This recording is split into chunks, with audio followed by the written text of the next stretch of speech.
And our final debate tonight will be for the position of state attorney. We have Larry Bassford and Eric Garman joining us tonight. Each candidate will have an opening statement of 3 minutes. Your question response time will be 2 minutes, and then you'll have a closing remark of 1 minute.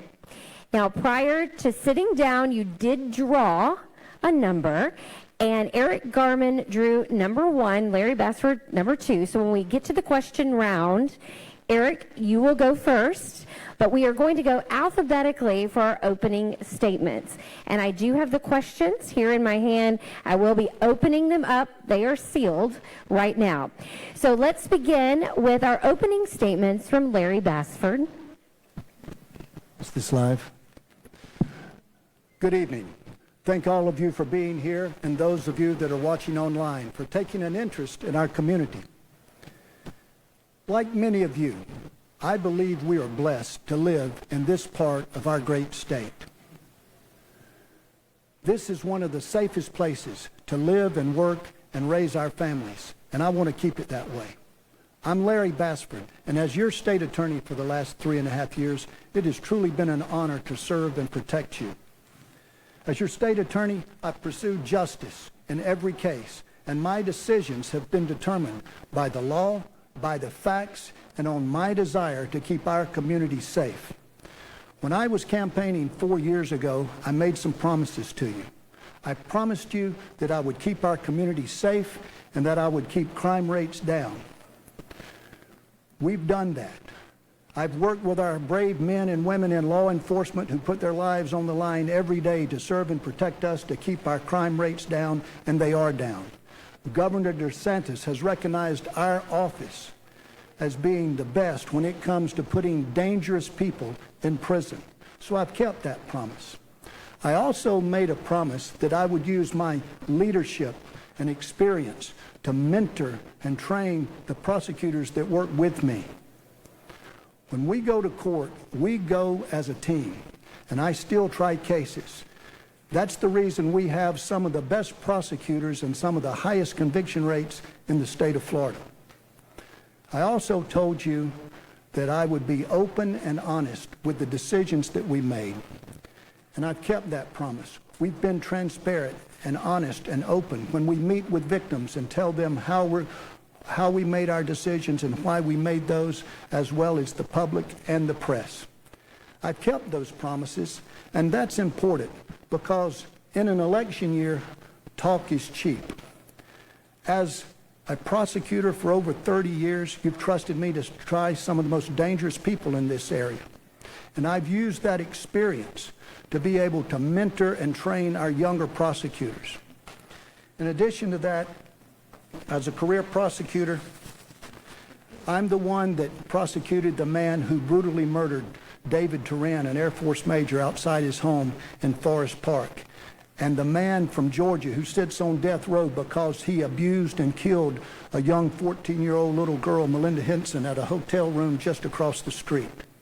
I've used that experience, as I said, to mentor our prosecutors, but I also know that from experience, not everyone is dangerous. I'm the prosecutor with experience and a proven record of keeping our community safe. And that's why I'm asking you to vote for me as your state attorney. Thank you.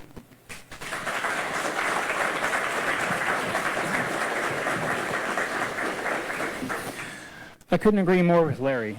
Experience does matter. Absolutely. However, prosecutorial experience is not the only thing that is important in the criminal justice system. Now, what's important is upholding the system that we have. It's not just putting people in jail. Is that an extremely important part of the job? Absolutely. Is making sure that the kid who makes a mistake doesn't get set up for a life of the revolving door in and out important? Absolutely. What is important is defending the Constitution, not a rule, not a best practice, not anything else. It is the Constitution. And what have I done since I graduated high school? I have raised my hand and I have defended the Constitution. First, I defended the Constitution by joining the United States Marine Corps after 2 planes flew into buildings, which most of us can remember. I will never forget the day I made that choice. When I came home from the Marine Corps, my job was not done. I joined the community of law enforcement, the people who actually keep us safe. The members of law enforcement are invaluable to our community. Do we have an important job as prosecutors to make sure that the cases get prosecuted, that proper convictions are brought with proper evidence? Absolutely. But make no mistake, the members that wear blue and green are the ones that truly keep us safe. I have had boots on the ground as one of those members of law enforcement. And what I can tell you is that experience has really colored everything that I've done, because when you take somebody's liberty, there is truly nothing more important that you can do to make sure that you have the facts right. Now, one of the things you can do to do that is actually take a look at the cases. When you get a case in, take a look at it. And if somebody does not need to languish in jail, get them out. But more importantly, if you don't have the facts to keep the people in there that need to be there, follow up. Follow up. And I'm sure we'll hear a lot about this throughout the night, but making factual prosecutions is what keeps us safe. Because if we don't, just like a year ago when 10 people were released from prison, that's not keeping us safe. It is important to have experience. I've got experience as a United States veteran, as a police officer, and if you'll hear Mr. Batsford speak, he's the only one with experience, but I would tell you that he has a specific kind of experience, and I have a different one.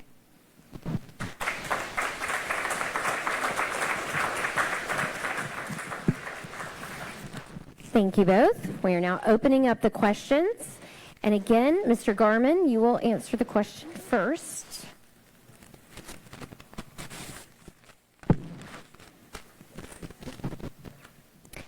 What do you view as the most critical issues addressing local residents that directly relate to the duties of the State Attorney's Office?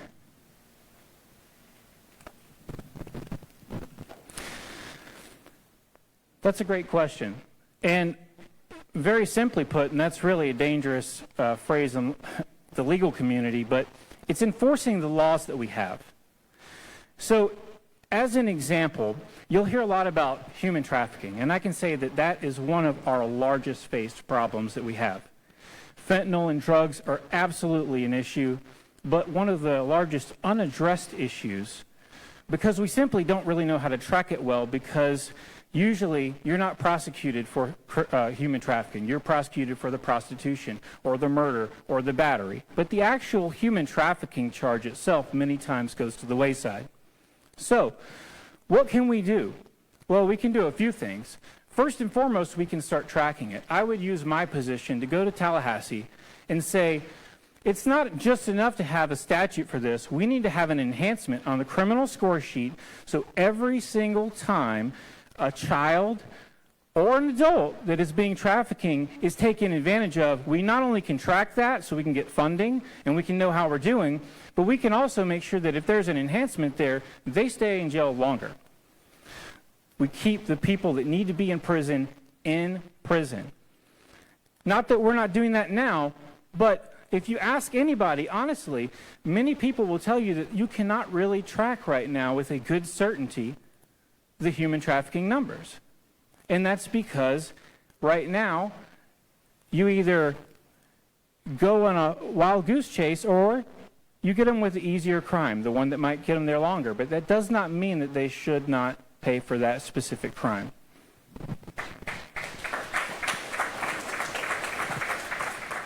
Mr. Batsford? There are many critical issues facing the State Attorney's Office and law enforcement here in the 14th Judicial Circuit. But specifically to the State Attorney's Office, given what's going on in our country, how people are frustrated when they see what's happening in New York and California and Washington and other places that we really can't control what's going on out there. It is vitally important now more than ever that people have faith in the criminal justice system and faith that their state attorney will always do what is right. Yes, we do have problems with human trafficking. You may just recall that we prosecuted a man last year, Hunt, a man who was involved in human trafficking that had a lengthy criminal record, and he had targeted one of his human trafficking victims, and instead of killing her, they killed another young lady, Lexi Peck, over there in the Cove and shot 3 people in that home. We prosecuted that case, and he now sits on death row for killing that young lady and trying to kill 3 other people. But that's not also the only problems we have. This drug overdoses that you've heard and the fentanyl coming into our county and our state, poisoning our young people, those are critical issues also. And we have to address those, and we have. Faith in our state attorney that will always do the right thing. It might not be the popular thing, but you can count on, as long as I'm in the office, we'll do the right thing. Our decisions will be based on the law, on the facts, and on my desire to keep our community safe. I guess that's about all I got to say on that. And you'll also take this next question first. The role of state attorney requires skills that go beyond the courtroom, serving as the executive in charge of district legal services.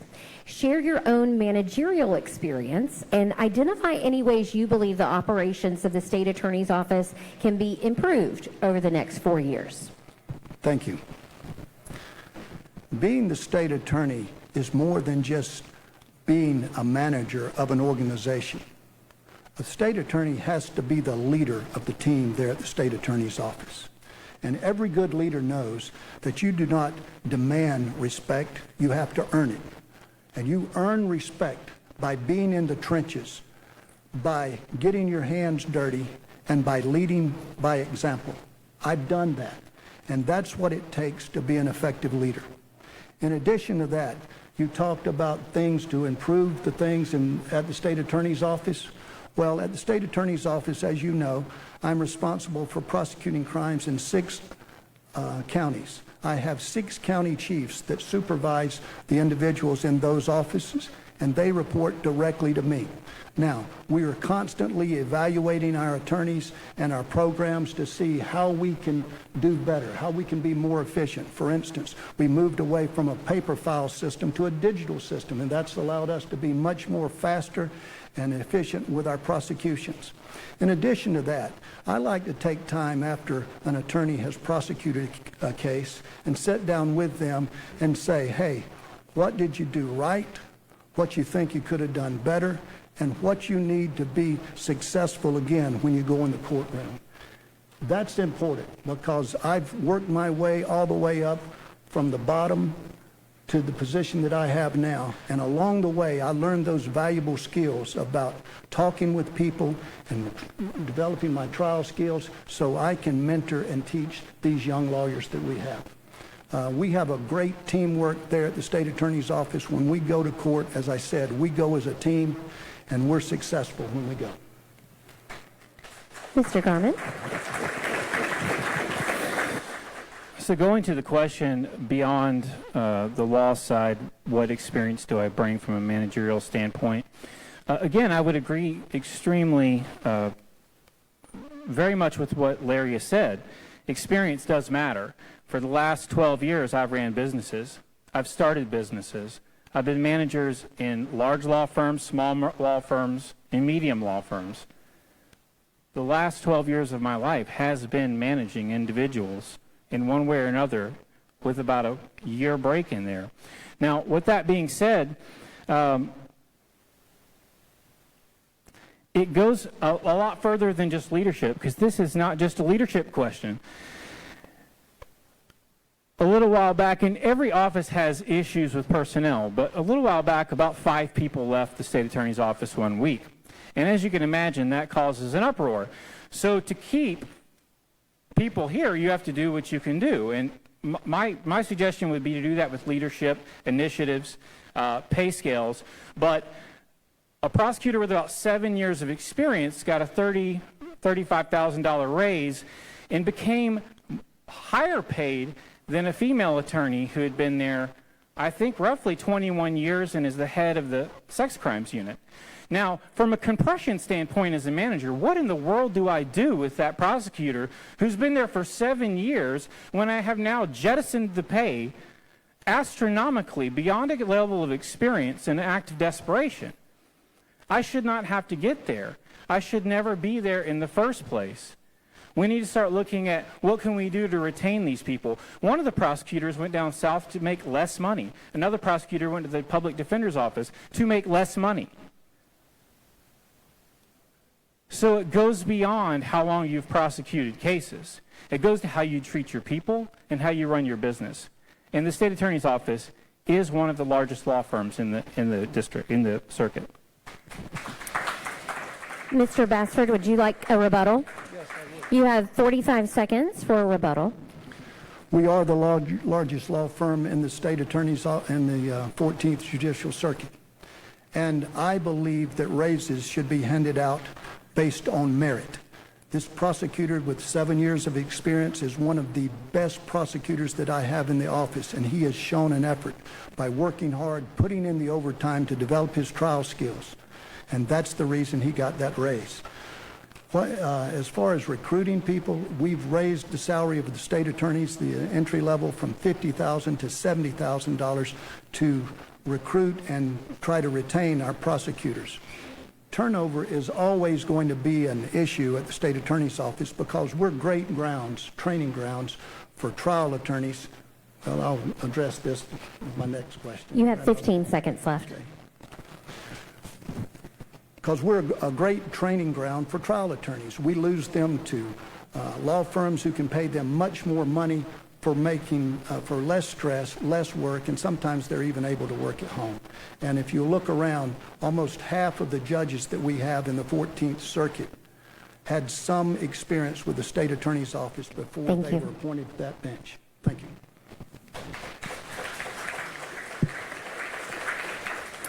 And the next question, this will go back to Mr. Garman, beginning. In recent years, there's been concern about overcrowding at the county jail, forcing some prisoners to be relocated to Walton County. How do you view the current state of jail capacity, and what can the state attorney's office do to address the issue? Thank you for that question. What I would say is I've not been to a jail meeting in a month or two. I believe that's coming down. But what I can tell you is that as late as last year, we were spending $2 million a year to house people in Walton County. Now, all the while, we had people maxing out 60 days for camping on the beach, 60 days for simple trespass, things that are absolutely crazy. There is no good reason for that. Now, all the while as well, there's no prosecutor assigned at the jail. There are a lot of these people that would love nothing more than to get out, but they have to wait either for another pretrial date or something else. When if you would take the initiative to send somebody to one of the many rooms, I've asked Sheriff Ford and Warden England, and there are plenty of rooms there to do this. You just have to want to do it. What I can say as well is about 7 or 8 months ago, it might be a year ago now, we had a special day where the judges got so fed up with the criminal population of the jail, they just started calling people back. Mr. Bassford was there, another attorney was there, and they cleared around 88 people, I believe it was, that day. At the next jail meeting, everybody got upset, and Mr. Bassford said, we just don't have time to do this. Now, you can make the time if you want the time, especially when you're spending $2 million a year in Walton County. And by the way, they did not want to come back from Walton County because when you leave that jail, you leave with a skill. You leave with something, a program. There is a lot there. So they were happy that they got transferred over. And what I can say is that our sheriff's office is working exceedingly well on getting new programs there, but they were happy they were gone. But when you have people maxing out for camping on the beach 60 days and you have to get a supervisor's approval to drop that down or get them out, that's a problem.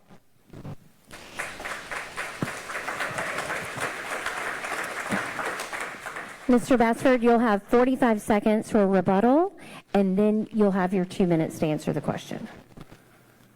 Let's remember where we are. We live in Northwest Florida. and we don't catch and release in Northwest Florida. Our citizens expect us to keep our community safe, and that's what we're doing at the State Attorney's Office and with our law enforcement partners. This is not LA, this is not New York, and we're not going to let it get in that shape. Every one of those individuals that are out there at the jail are there for a good reason. They're either dangerous, a judge has made a decision that there's probable cause to hold them, and they're dangerous, or they represent flight risk, or they're being held on a violation of probation or held for some other jurisdiction, and there's good reasons that all of those individuals are there. It's not... Explain this to me. Do I have I've got to quit, or I can keep talking because I've got 2 minutes to You rest? can keep talking. Okay. If you'd quit waving that flag in my face, I'd appreciate it, okay? That was the 45 seconds for your Right. rebuttal, Okay. and now you've got 2 more minutes to go. Kept waving it. I wanted to stand up and salute it or something. You know, thank you.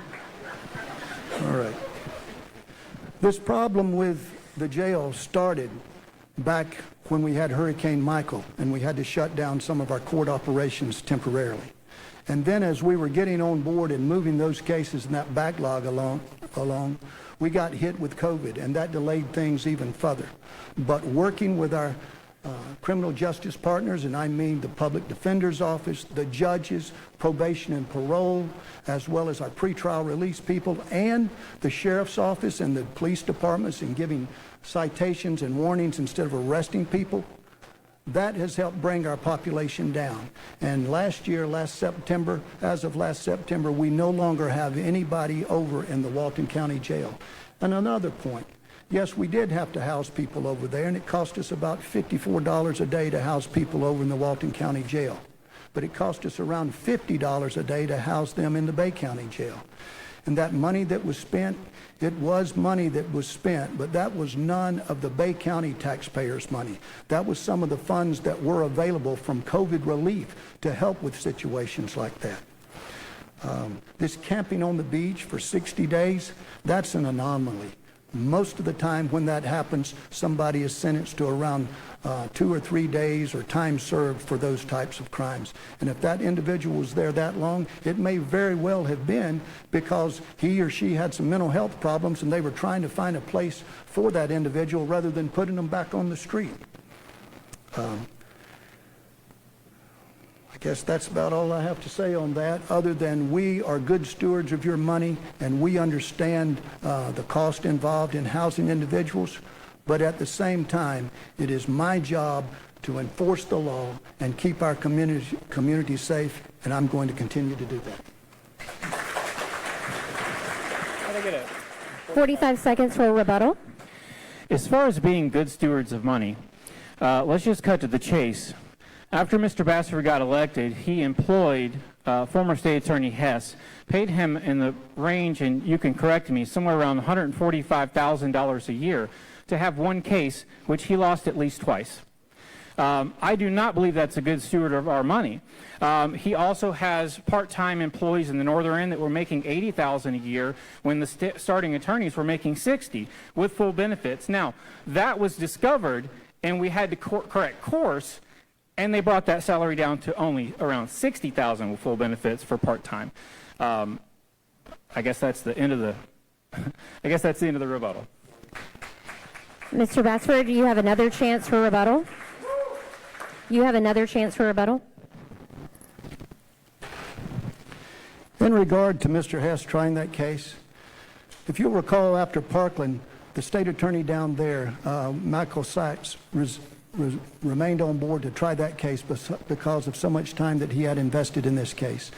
In the case that Mr. Hess was involved in, he had months and months of work involved in that case. It was very voluminous, not just boxes of cases, but rooms of cases, and it would have been a waste of time and talent and resources to take an experienced prosecutor off of a caseload that they're handling for 2 to 3 months to come up to speed to prosecute that case.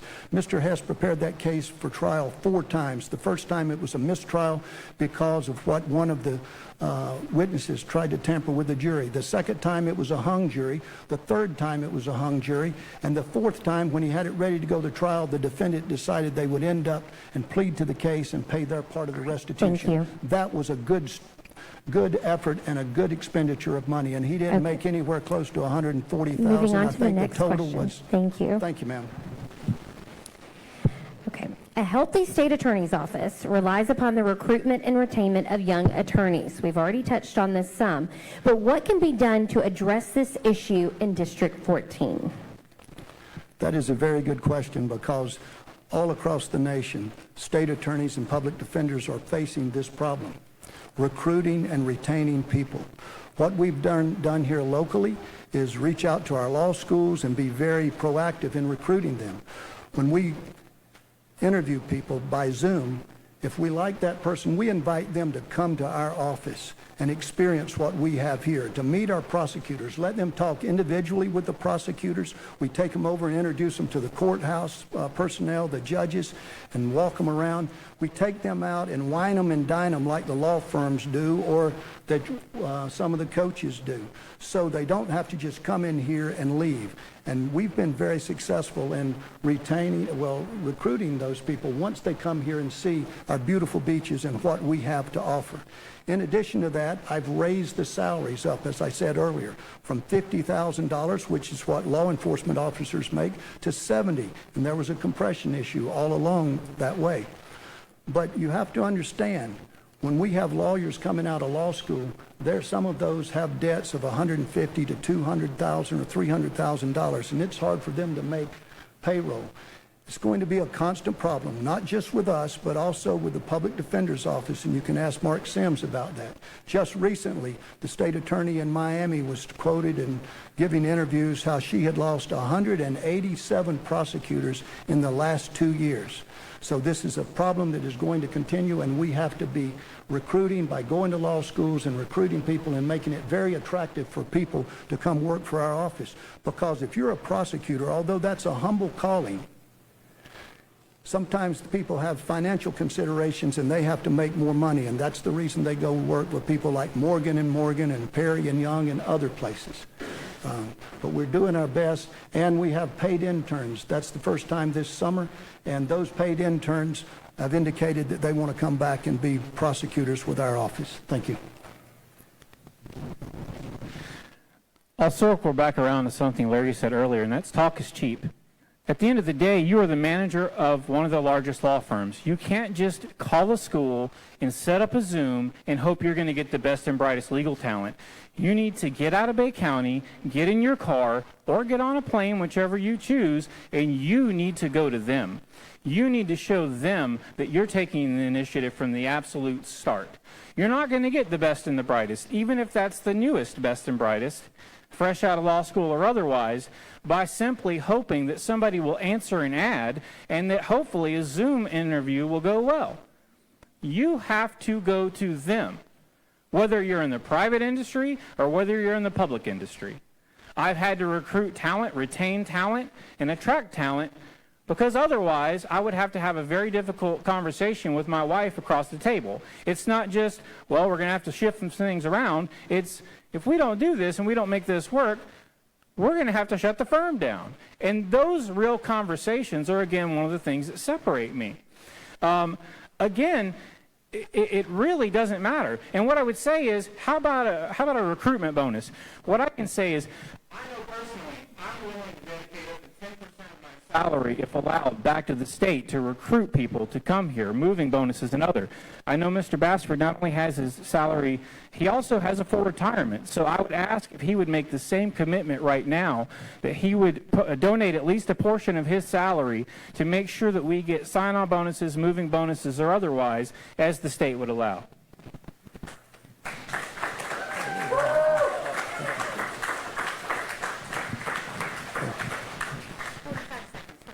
Thank you. Yes, talk is cheap when you don't know what you're talking about. We have been to law schools to recruit people. We have encouraged people to come here and visited with people at the law school. Florida State, the University of Florida, some of our attorneys are from there, and we've been very successful with those efforts. But we recruit all across the United States. We have lawyers from Liberty coming here, lawyers from Tennessee coming to work with us, lawyers from South Florida. So we're very active in our recruiting efforts, and you'll see As I indicated before, we have these legal interns from all over the country also. We're paying those, and they've indicated that they want to come back and work because they've seen the team atmosphere and the professionalism that we have in our office. This is our last question before your final statement.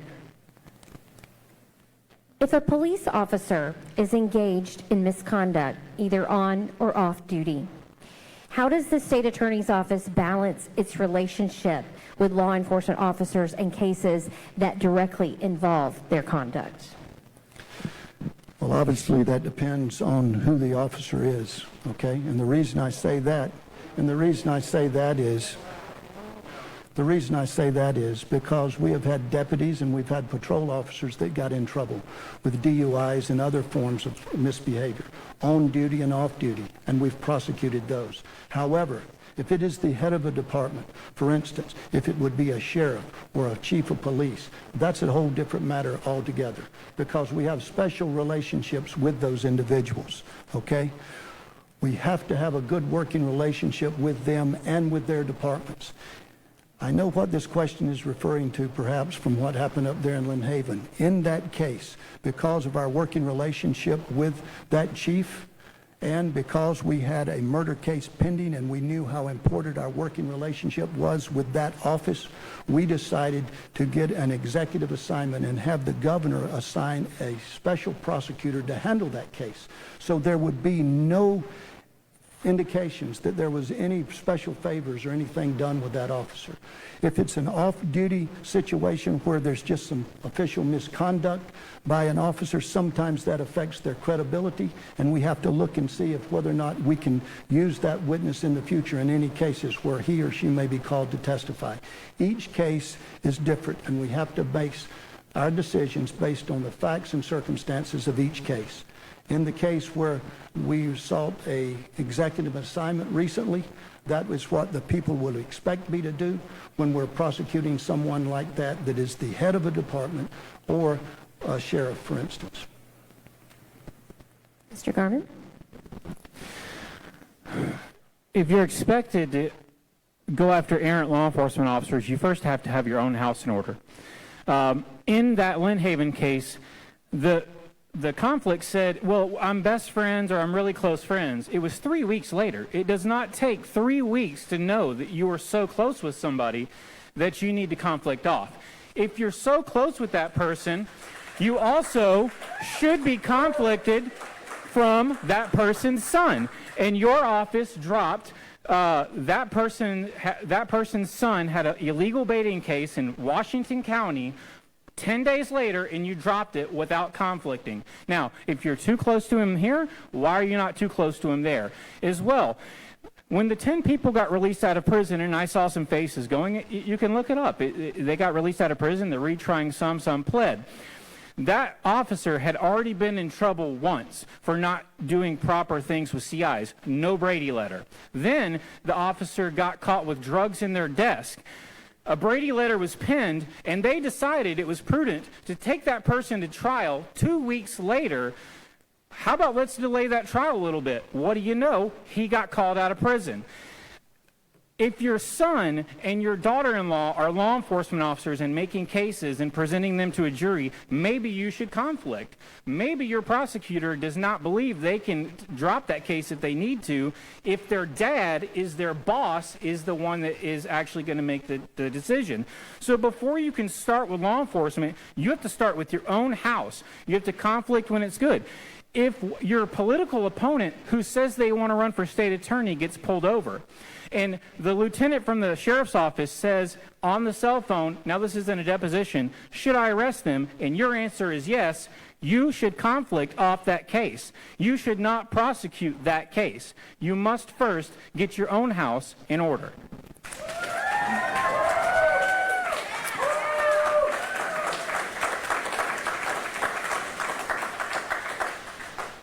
You know, there's an old saying that goes, you should not criticize someone unless you've walked 1,000 miles in their shoes. Some of these allegations that are being made are just not true. For instance, we did not wait 3 weeks to get a conflict in the case involving Chief Ramey. When Captain If came into my office to speak with us about the case, I told him then and there we were probably going to have to conflict out of the case, and within about 2 days we sent that letter by email to the governor's office. In addition to that, this talk about Brady letters involving an officer who had mishandled some evidence, we sent out timely Brady letters on each of those cases to notify not only the defense attorneys handling that case, but all of the other defense attorneys. And we took appropriate action when those were brought to our attention. Thank you. Thank you.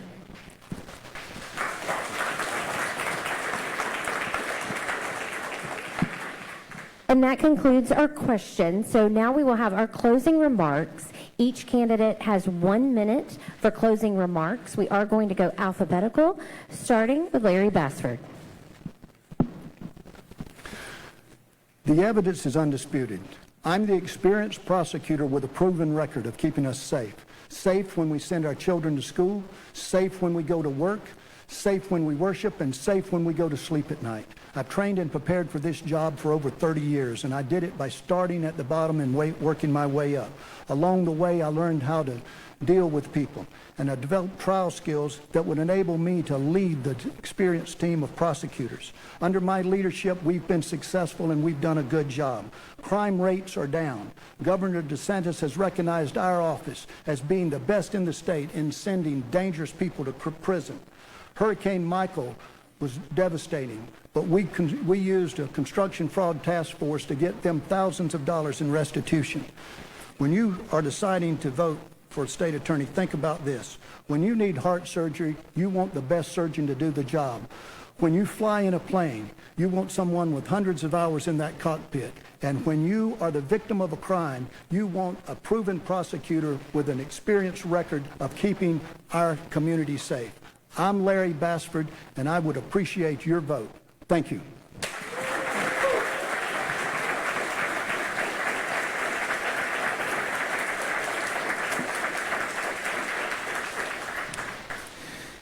Experience, as we both agree, does matter. But think about the experiences of people underneath this administration when people in the news that you know should be prosecuted are not, but your sons and daughters are. Think about the people's experience whose cases languish only for a video to be watched 5 months later and that person to be let go. Think about their experience. You want the person who flies the jet a lot, is what I hear. Under the previous administrations, Bob Sambathy was head of major crimes and had a 30-0 record. Since he has been removed, we've had roughly 6, unless I have one that I'm missing, murder losses. You can shake your head, but it's public record. So ask yourself this. Yes, you want the pilot who's flown a lot. Do you want the one that's crashed 6 times in the last few years? I don't think you do. I don't have as much prosecutorial experience, but what I do have is experience with actual boots on the ground, actually putting people in jail and actually building cases. And I will put the people around me that will make sure that the job is done.